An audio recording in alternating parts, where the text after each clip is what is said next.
சந்தோஷமா இருக்கிறீங்களா? அல்லேலூயா. சரி, இன்றைக்கு நம்ம ஒரு வசனத்தை கற்றுக்கொள்ள போகிறோம். என்ன வசனம்னா சங்கீதம் 1 சங்கீதம் 2 வசனம். கர்த்தருடைய வேதத்தில் பிரியமாயிருந்து இரவும் பகலும் அவருடைய வேதத்தில் தியானமா இருக்கிற மனுஷன் பாக்கியவான். கர்த்தருடைய வேதத்தில் பிரியமாயிருந்து இரவும் பகலும் அவருடைய வேதத்தில் தியானமா இருக்கிற மனுஷன் பாக்கியவான். சங்கீதம் 1:2.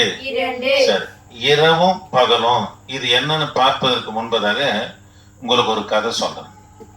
ஒரு மலைப்பகுதியில ஒரு வயதான முதியவரும் பேரனும் வாழ்ந்துக்கிட்டு வந்தாங்க. அந்த தாத்தா காலையில எழுந்த உடனே முதல் வேலையா போய் தன்னை சுத்திகரிச்சுன்னு வந்து வேதத்தை படிப்பாரு. இரவுல படுக்கும் போதும் படிப்பாரு. பேரன் ஒரு நாள் தாத்தாவை பார்த்து கேட்கான், தாத்தா பைபிளை தினமும் படிக்கிறீங்க, நீங்க படிக்கிறத நானும் கேட்கிறேன், மறந்து போறேன், சில விஷயம் வேதத்துல இருந்து புரியவே மாட்டுது, எதுக்கு தாத்தா இதை கஷ்டப்பட்டு படிக்கிறீங்கன்னு சொல்லி தாத்தா இடத்துல யாரு கேட்கறது? பேரன் கேட்கிறான். பேரன் கேட்டவுடனே அதுக்கு தாத்தா சொல்றாரு, அப்படியாப்பான்னு சொல்லி மெதுவா தாத்தா திரும்பி பார்க்கிறாரு. நிலக்கரி தெரியுமா?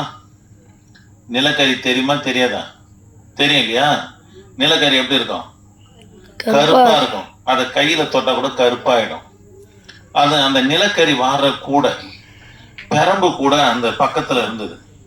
அப்ப தாத்தா சொன்னாரு, டேய் தம்பி, அந்த நிலக்கரி கூடி எடுத்து போயிட்டு பக்கத்துல குளம் இருக்குதுல்ல, போய் தாத்தா கொஞ்சம் தண்ணீர் எடுத்துனுவான்னாரு.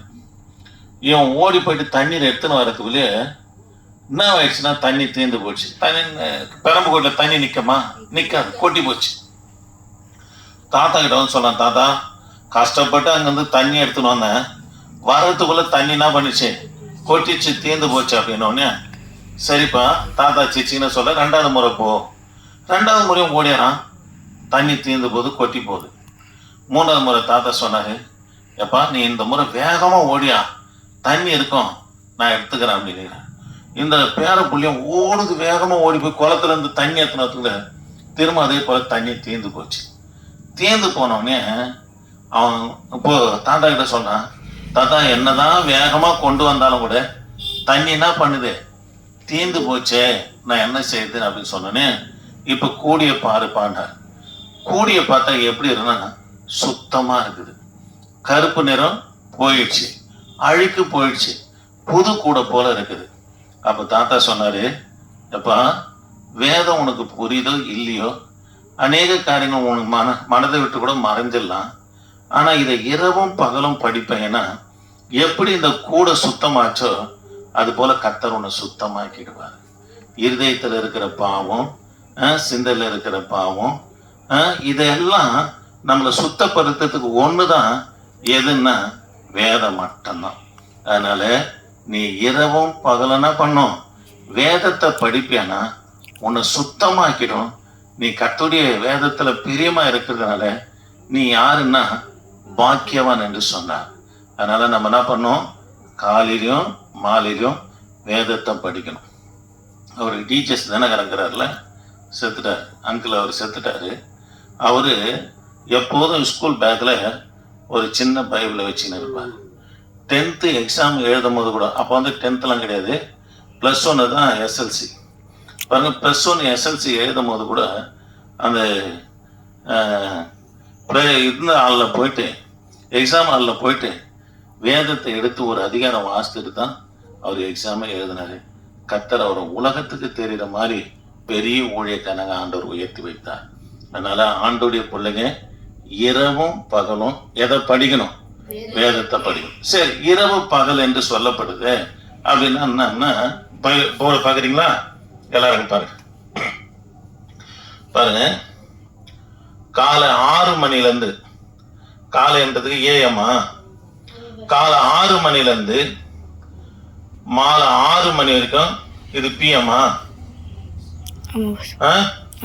காலை 6 மணிலேருந்து மாலை 6 மணி வரைக்கும் யூதருக்கு ஒரு நாள். என்னது? ஒரு நாள். மாலை 6 மணிலேருந்து காலை 6 மணி வரைக்கும் யூதருக்குன்னா என்ன? ஒரு நாள். அதனால யூதருங்க பாத்தீங்கன்னா, புரியுதா நான் சொன்னது? பாருங்க, காலையில 6 மணிலேருந்து மாலை 6 மணி வரைக்கும் யூதருக்குன்னது ஒரு நாள். பிற்பாடு மாலை 6 மணிலேருந்து மறுநாள் காலை 6 மணி வரைக்கும் ஒரு நாள். நமக்கு இன்னும் இரவு 12 மணிலேருந்து மறு 12 மணி வரைக்கும் 24 மணி நேரம் தான் ஒரு நாள். ஆனா யூதர்களுக்கு அப்படி அல்ல. காலை 6 மணிலேருந்து மாலை 6 மணி வரைக்கும் ஒரு நாளும், மாலை 6 மணிலேருந்து காலை 6 மணி வரைக்கும் ஒரு நாளும். அப்ப காலையிலயும் வேதத்தை படிப்பாங்க, மாலையிலும் யூதருங்க என்ன பண்ணுவாங்க? வேதத்தை படிப்பாங்க. அதனால ஆண்டுடைய பிள்ளைங்க இரவும் பகலும் ஸ்கூலுக்கு போறதுக்கு முன்னாடி நீங்க வேதத்தை படிக்கணும். ஸ்கூலுக்கு போயிட்டு படுக்கைக்கு போறதுக்கு முன்னாடியும் வேதத்தை படிப்பதுன்னா இந்த வேதம் உங்களை சுத்தமாக்கிடும். இந்த வேதம் என்ன வாக்கிடும்? உங்களை சுத்தமாக்கிடும். ஏசப்பா கூட சொல்றாரு, யார் என் சகோதரர், யார் என் தாய், யார் என் தகப்பன், இந்த வேதத்தின்படி நடக்கிறதுலே என் சகோதரன் என் தாயுமா இருக்கிறாங்கன்றார். அப்ப வேதத்தை படித்து இதன் பிரகாரம் நடந்தோம்னா நம்ம ஏசப்பாக்கு யார் தெரியுமா? உறவினராக காணப்படுறோம். புரியுதுங்களா? வேதத்தை படிக்கணும். சரி, ஜெபம் பண்ணலாமா? மோனியன் ஜெபம் பண்றியா? என்று மாறாத கண்ணான் தகப்பனே, அப்பா உண்மை துதிக்கிறோம், ஸ்தோத்தரிக்கிறோம் தகப்பனே. அப்பா இந்த சிறுவர் ஊழியத்தை கூட எங்களுக்கு ஏற்படுத்தி கொடுத்து தகப்பனே, அப்பா எங்களுக்கு வேதத்தின் பற்றி அறிய எங்களுக்கு உதவி செய்கிற அதுக்காக நன்றி தகப்பனே. அப்பா நாங்கள் வேதத்தை இரவும் பகலுமா படிக்க எங்களுக்கு உதவி செய்யுங்க தகப்பனே. அப்பா நாங்கள் வேதத்தை படித்தா தான் தகப்பனே உங்களுக்கு உறவினராக ஆக முடியும். அதுபோல் தகப்பனே நாங்கள் வேதத்தை படிக்கிறதுக்கு எங்களுக்கு உதவி செய்யுங்க தகப்பனே. அப்பா இங்கே வந்திருக்க ஒவ்வொரு பிள்ளைகளையும் ஆசீர்வதிங்க, பாதுகாத்துக் கொள்ளுங்க. ஏசி நாம் ஜெபம் நல்ல பிதாவே. ஆமென். என் ஆத்துமாவே கர்த்தரை ஸ்தோத்திரி, என் மூலமே ஆத்துமாவே கர்த்தரை ஸ்தோத்திரி, அவர் செய்த சகல உபகாரங்களும். ஆமென். அல்லேலூயா, அல்லேலூயா, அல்லேலூயா, அல்லேலூயா, அல்லேலூயா.